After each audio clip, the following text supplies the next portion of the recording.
High friends, welcome back to my channel Kanis recipe. আশা করি সবাই খুব ভালো আছেন। আজও আমি চলে এসেছি একটি মজার এবং খুব সহজ একটি রেসিপি আপনাদের সাথে শেয়ার করার জন্য। আজ আমি আপনাদেরকে করে দেখাবো, এটিকে অনেক অঞ্চলে চুই পিঠা বলে বা অনেকে এটিকে হাতে কাটা সেমাই বলে। যে যে নামেই ডাকুক না কেন, সেমাইটি কিন্তু খেতে খুবই অসাধারণ মজা, অসম্ভব মজা। এই পিঠাটি না খেলে আপনি বুঝবেন না। তো বানানোর প্রসেস কিন্তু অলমোস্ট সেম। তো আমি আজকে সেই পিঠাটি আপনাদের বানিয়ে দেখাবো। এর জন্য আমার যে যে উপকরণ লাগবে ফার্স্টে সেগুলো দেখিয়ে দিচ্ছি। খুবই অল্প উপকরণে এই পিঠাটি তৈরি করা যায়। এই পিঠাটি বানানোর জন্য আমার লাগবে চালের গুঁড়া নিয়েছি 1 কাপ পরিমাণ,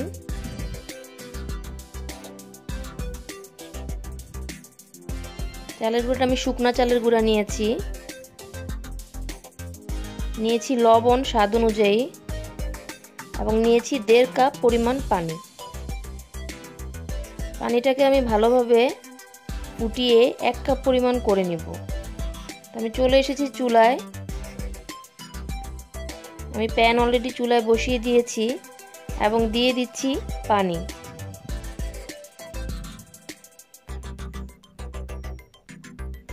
এবার দিয়ে দিচ্ছি লবণ। আমি চুলাটা অন করে দিচ্ছি।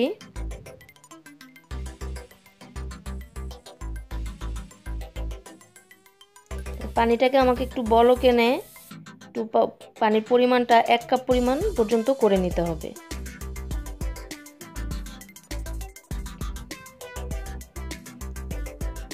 পানি বলক এসে পানি কিন্তু কমে গিয়েছে, দেখতেই পাচ্ছেন।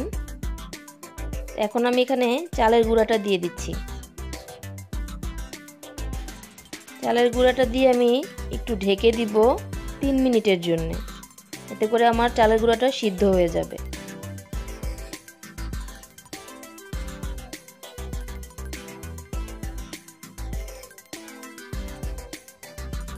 ফিরে এলাম 3 মিনিট পর।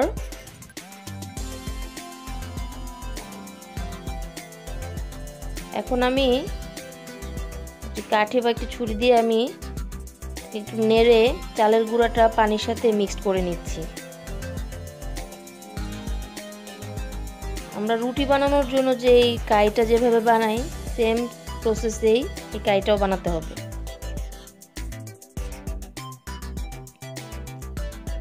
আমার মিক্সড করা প্রায় হয়ে গেছে। এখন আমি এটিকে নামিয়ে নিব। নামিয়ে 2-3 মিনিট একটু ঠান্ডা করে তারপর আমি একটি ছড়ানো প্লেটে ঢেলে নিব। একটু ঠান্ডা হয়ে গেছে, এখন আমি ঢেলে নিচ্ছি। খুব বেশি ঠান্ডা করা যাবে না, তাহলে কাইটা ময়ান করতে সমস্যা হবে। চালের গুঁড়ার এমনিতেই খুব তাড়াতাড়ি শক্ত হয়ে যায়, তাই খুব বেশি সময় ঠান্ডা করে এটাকে ময়ান করতে গেলে সুন্দরভাবে ময়ান হবে না। আমি এখন আস্তে আস্তে করে মেখে নিচ্ছি, হাত দিয়ে একটু প্রেস করে করে। এখনো ভিতরটা গরম আছে।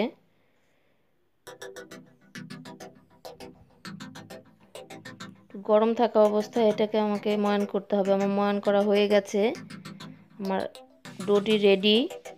এখন আমি এটিকে উপর দিয়ে ঢেকে রাখতে হবে, তা না হলে ড্রাই হয়ে যাবে। তাই আমি একটি সুতি কাপড় নিয়েছি, সুতি কাপড়টি একটু পানি দিয়ে ভিজিয়ে আমি এখন উপর দিয়ে ঢেকে দিলাম।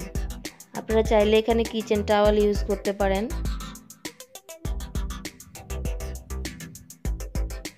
এখন আমি আস্তে আস্তে এখান থেকে অল্প অল্প করে নিব, কাইটা নিব আর পিঠাগুলো তৈরি করব।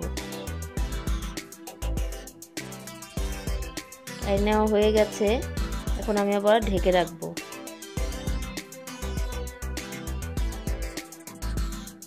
এখন আমি সামান্য একটু চালের গুঁড়া দিয়ে দিচ্ছি ছিটিয়ে। এখন একটু আলতো হাতে ভালোভাবে ময়ান করে নিচ্ছি। ময়ান হয়ে গেলে, ভালোভাবে ময়ান করা হয়ে গেলে আমি এটিকে লম্বা শেপ দিব, চিকন করে একটু লম্বা করে নেব, তাহলে আমার পিঠাগুলো বানাতে সুবিধা হবে।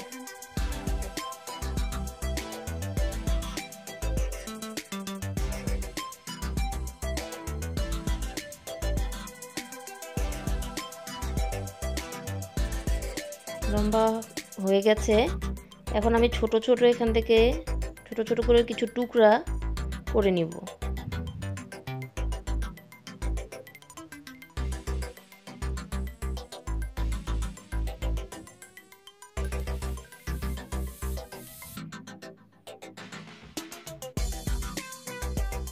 এখন এটি দুই হাতে আমি একটু ঘুরিয়ে নিলে কিন্তু আমার পিঠাটি তৈরি হয়ে যাচ্ছে।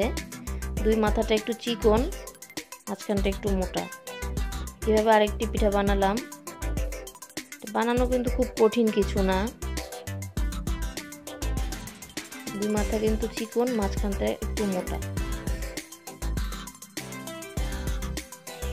এখন আরেকটি প্রসেস দেখালাম। আপনি এখন চপিং বোর্ড বা আপনি যে পিড়িতে বানাবেন সেখানে ছোট ছোট ছোট টুকরাগুলো নিয়ে জাস্ট একটু ঘুরান দিলেই হাত দিয়ে, তাহলে কিন্তু আপনার পিঠাগুলো হয়ে যাচ্ছে। আমি একইভাবে আরও কয়েকটি ছোট ছোট টুকরা কেটে নিচ্ছি।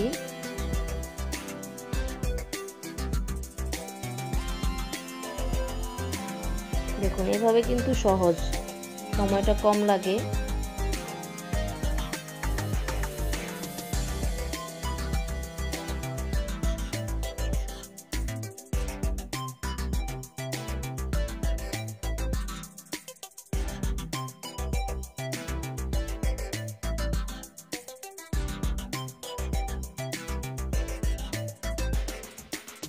আমি আরো কিছু পিঠা এভাবে বানিয়ে নিচ্ছি। টুকরো একসাথে করে নিলে বানাতে সুবিধা হয়।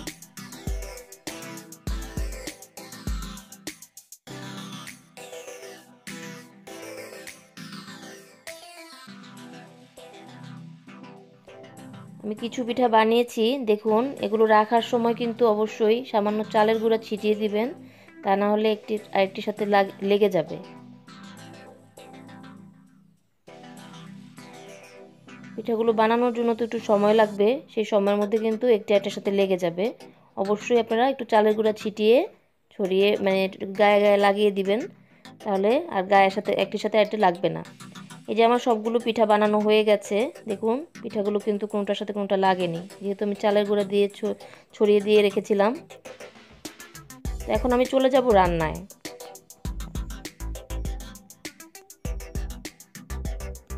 আমি চুলায় অলরেডি একটি প্যান বসিয়ে দিয়েছি। ফার্স্টে আমি দুধটা দিয়ে দিচ্ছি। টোটাল আমি এখানে 1 লিটার দুধ দিব। দুধ দেওয়া হয়ে গেছে। এখন চুলাটা অন করে দিচ্ছি।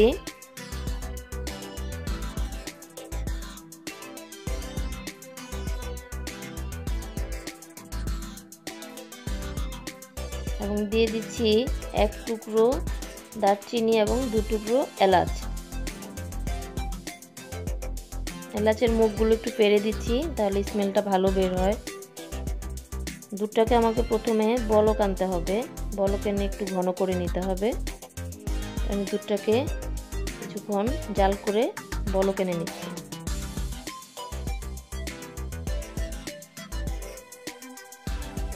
দিয়ে দিচ্ছি সামান্য লবণ।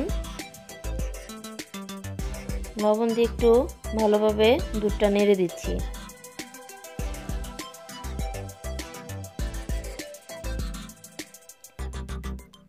দুধটা বলক এসে গেছে। আর কিছুক্ষণ এভাবে রেখে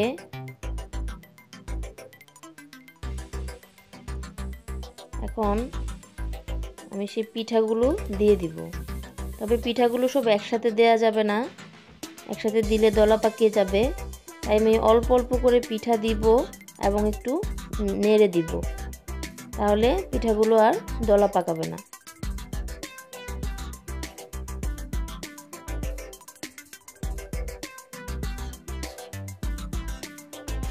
আবারও একইভাবে আরেকটু পিঠা দিচ্ছি।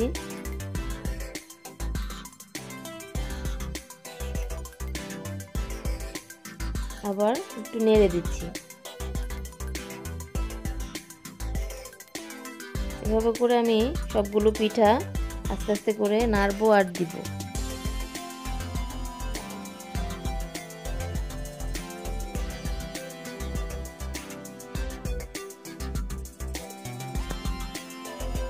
সবগুলো পিঠা দেওয়া হয়ে গেছে। এখন আমি কিছুক্ষণ 5 মিনিটের মতো এটাকে চুলায় রাখবো। এ পর্যায়ে আমি দিয়ে দিচ্ছি নারকেল। আমি একদম আস্ত নারকেল ভেঙে কুড়িয়ে টাটকা নারকেলটা দিচ্ছি। আপনারা চাইলে ফ্রোজেনটাও দিতে পারেন, তবে টাটকা নারকেল দিলে টেস্টটা অনেক বেশি পাওয়া যায়।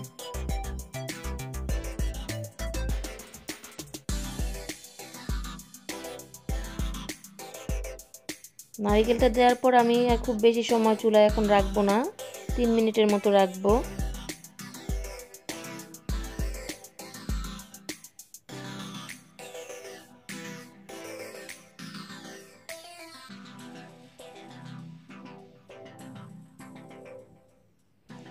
তিন মিনিট হয়ে গেছে। এখন আমি ওইটি চুলা থেকে নামিয়ে এখন গুড়ের শিরাটা তৈরি করব। আমি এর জন্য একটি প্যান দিয়ে দিয়েছি, আর গুড়ের শিরা তৈরি করার জন্য আমি গুড় গরম পানিতে ভিজিয়ে রেখেছিলাম। কারণ গুড় দেখা যায় বিভিন্ন জায়গা থেকে গুড় আসে, সেই গুড় কোন জায়গা ভালো কোনটা খারাপ এটা আমরা আসলে গুড় দেখে বোঝা যায় না। তাই গুড়ের মধ্যে অনেক ময়লা থাকতে পারে, সেজন্য আপনারা অবশ্যই গুড় চাইলে এভাবে খেতে পারেন। এভাবে খেলে গুড়ের ময়লাটা আপনাকে খেতে হবে না। আমি যে পানিতে ভিজিয়ে রেখেছিলাম এটা গলে গেছে, এখন আমি এটা ছেঁকে নিচ্ছি।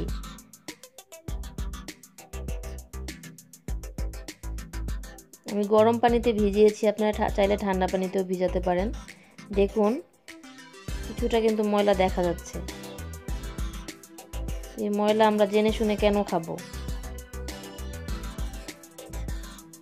চুলায় দিয়ে দিলাম গুড়টা। এখন আমি একটু কিছুক্ষণ চুলায় জাল করব, যাতে করে বলক এসে গুড়টা একটু ঘন হয়।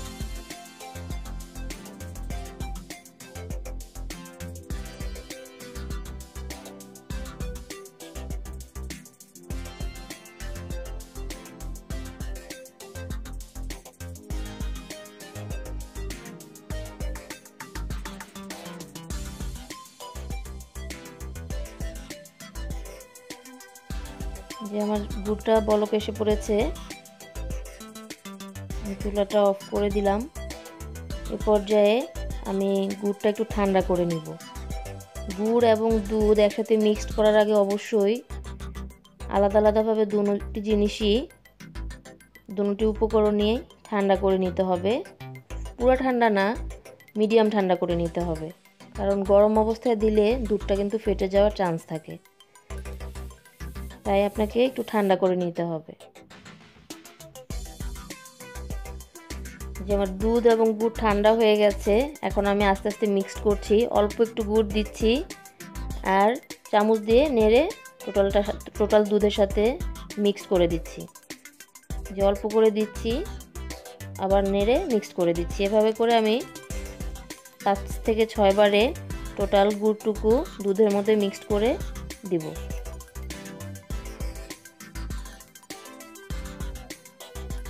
একসাথে সবটুকু দিলেও কিন্তু ফেটে যেতে পারে, তাই অল্প অল্প করে দিবেন আর মিক্সড করবেন, তাহলে আর ফাটবে না।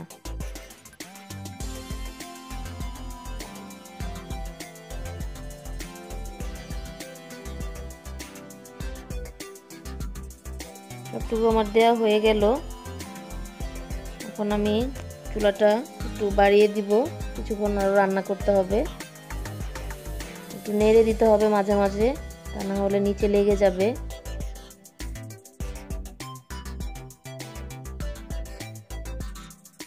খুব সুন্দর একটি কালার এসছে। দেখুন আমার পিঠাগুলো কিন্তু সিদ্ধ হয়ে গেছে। এ পর্যায়ে আমি চুলা থেকে নামিয়ে একটু ঠান্ডা করে তারপর আমি সার্ভিং ডিশে নিয়ে নিচ্ছি। সার্ভিং ডিশে নিয়ে আমি আপনাদের দেখাচ্ছি।